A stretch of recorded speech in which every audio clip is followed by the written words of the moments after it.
Good afternoon, I'm Sean Yao and this is One News Now. A magnitude 6.3 earthquake rocked Batangas at exactly 10:19 this morning. The earthquake's epicenter was at 4 kilometers west of Calatagan in Batangas with a depth of 103 kilometers. Intensity 4 was felt in Quezon City, in Manila, Mandaluyong, Valenzuela, and Malolos in Bulacan. The tremor was also felt in some parts of Batangas, Dasmariñas and Tagaytay in Cavite, and Tanay in Rizal. PHIVOLCS is expecting damage and aftershocks from the earthquake, which was tectonic in nature. Meantime, operations have resumed over at the country's train lines shortly after they were halted due to the earthquake.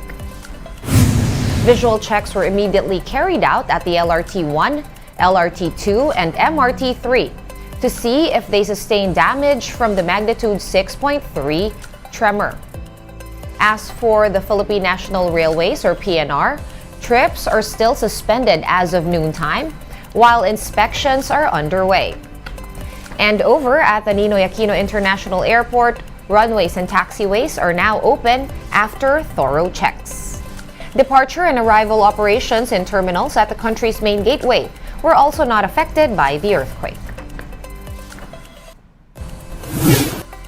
In other news, President Bongbong Marcos wants 190 million pesos set aside to tide over evacuees from Mayon volcano's unrest for 90 days. During his visit to Albay yesterday, Marcos Jr. admitted that the Quick Response Fund of 30 million pesos is not enough to sustain affected residents and could only last for 2 weeks. State volcanologists earlier projected that Mayon's rumbling could last for a few months. We will have to make up the difference for the continuing in terms of, I suppose, food, non-food items, and all the other arrangements that we're going to have to make. Meanwhile, PHIVOLCS says that there is a possibility of further expanding the danger zone to 8 kilometers from the current 7 kilometers. This is in case Alert Level 4 is raised over the Mayon volcano. Nevertheless, PHIVOLCS has noted low sulfur dioxide emissions from Mayon.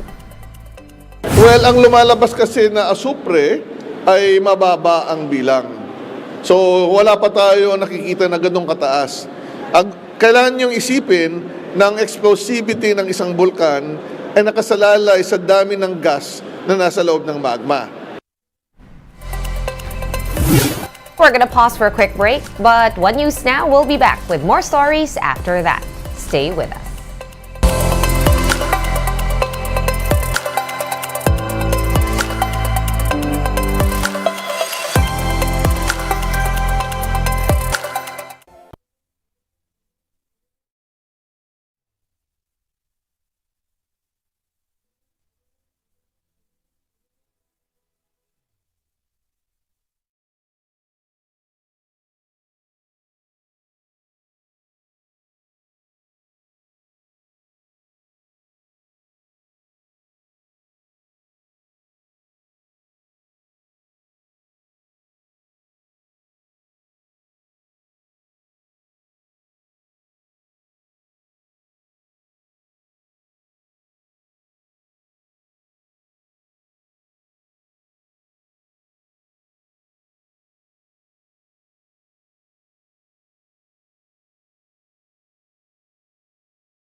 You're still watching One News Now. I'm Sean Yao.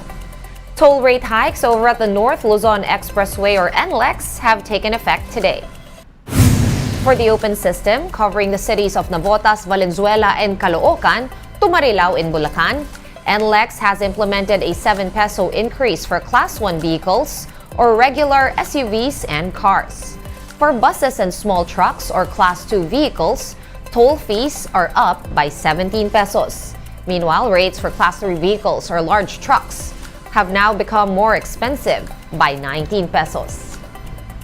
And for those traveling end-to-end or from Metro Manila and up to Mabalacat City in Pampanga, you will have to shell out 33 pesos more for Class 1 vehicles, 81 pesos more for Class 2, and 98 pesos for Class 3 vehicles.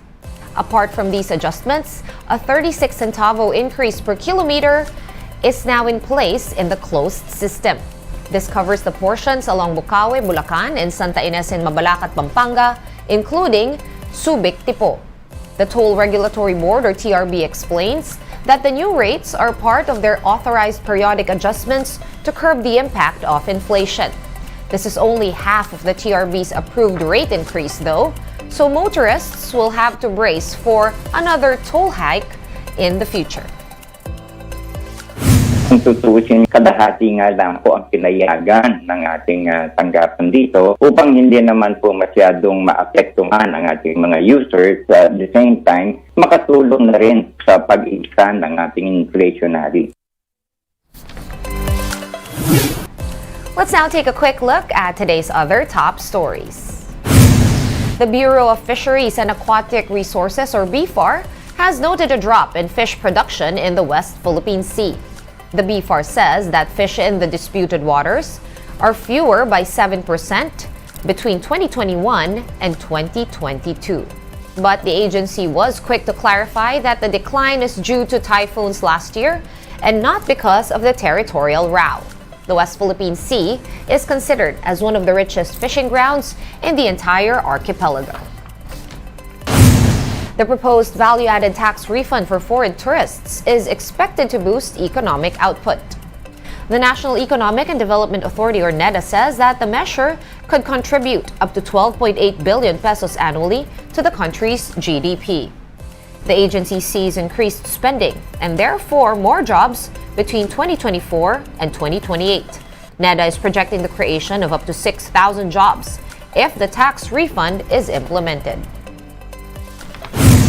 Malacanang has declared June 28 as a national holiday in celebration of the Eid al-Adha or Feast of the Sacrifice. Executive Secretary Lucas Bersamin signed the proclamation to mark this very important Islamic holiday. Employees who will report for work on this day will be paid 200% of their daily wage rate.